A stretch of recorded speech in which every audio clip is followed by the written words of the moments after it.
espessura histórica da quinta, a própria dimensão da quinta e a diversidade ecológica que tinha aqui eram de tal forma extraordinárias que nos dissemos nós não podemos fechar isto ao público. O hotel foi pioneiro porque veio permitir que os diferentes operadores percebessem ou tivessem uma experiência e um exemplo de que era possível criar experiências de enoturismo complementares àquilo que é a produção e comercialização de vinho.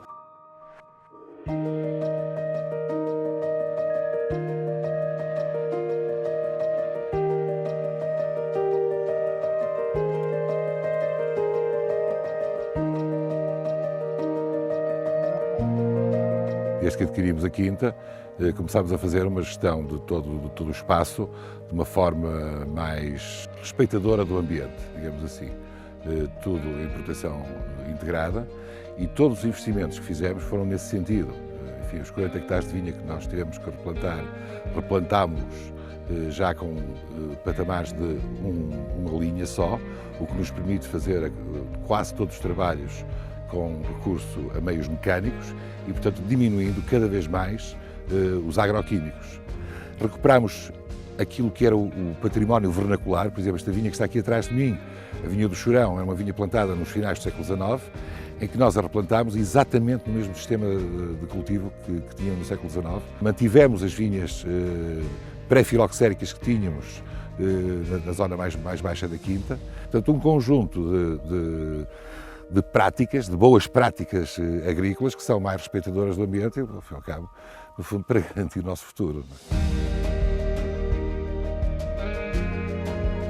Na construção do próprio projeto do hotel, tivemos enormes preocupações em utilizar só materiais que sejam recicláveis, em utilizar tecnologias que nos permitam fazer uma poupança de água e de energia. E a partir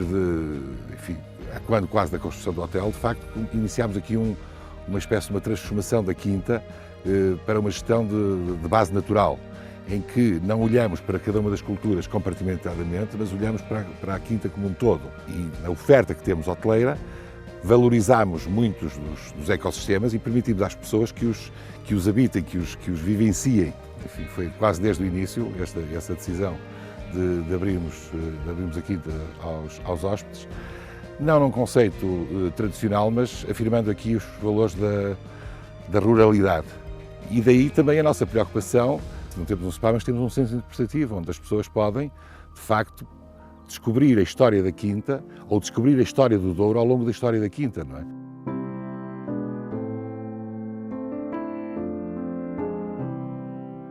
Estamos a falar de uma quinta com 200 hectares cultiváveis e além de todo o olival e da vinha, temos imensas árvores de fruto e esta horta toda que me dá uma variedade imensa de legumes. Ou seja, a carta que temos hoje em ação, no fundo é o espelho do que temos aqui na horta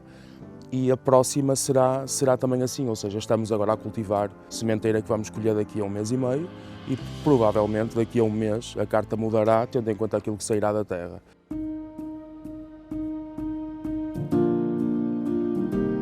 O hotel nasce em 2015 e nasce com esta pretensão de oferecer ao público em geral e aos nossos visitantes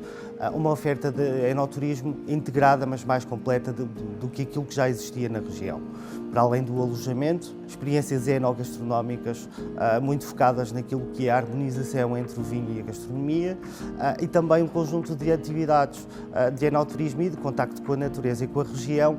que não estavam a ser trabalhadas ou que de alguma forma nós tínhamos consciência que teríamos capacidade de fazer muito mais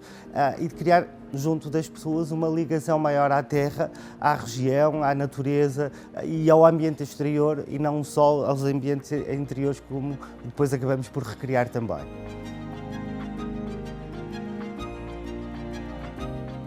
Diria também que a Quinta da Lixa e o Hotel Mão Verde foi pioneiro nessa área, porque veio permitir que os diferentes operadores percebessem ou tivessem uma experiência e um exemplo de que era possível criar experiências de enoturismo ligadas à produção vitivinícola,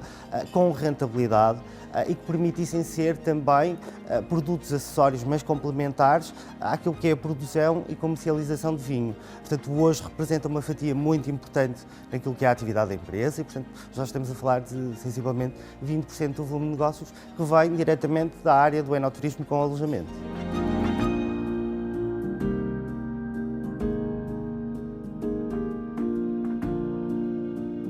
Esta visita que eu acabei de fazer, do Enol por um dia, no fundo, como é que ela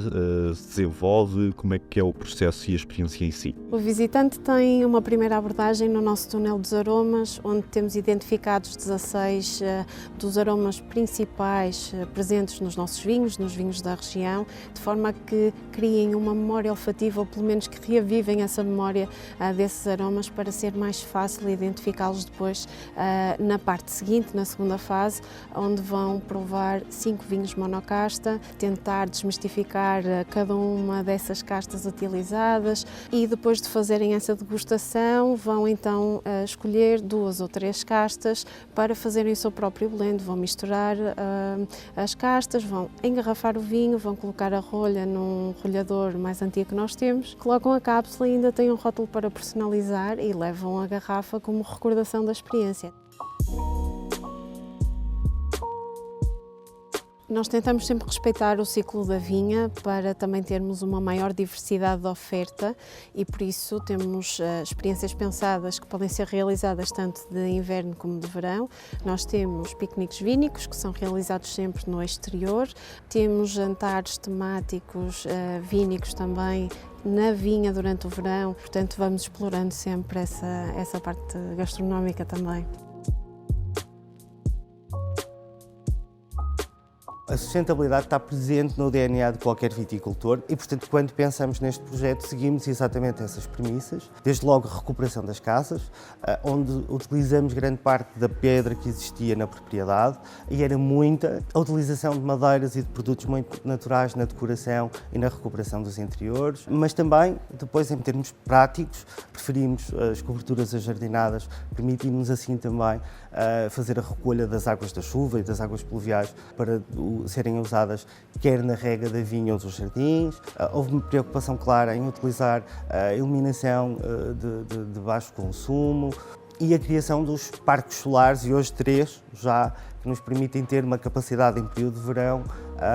na ordem dos 40% da energia consumida no hotel. Portanto, estas premissas estiveram sempre muito presentes.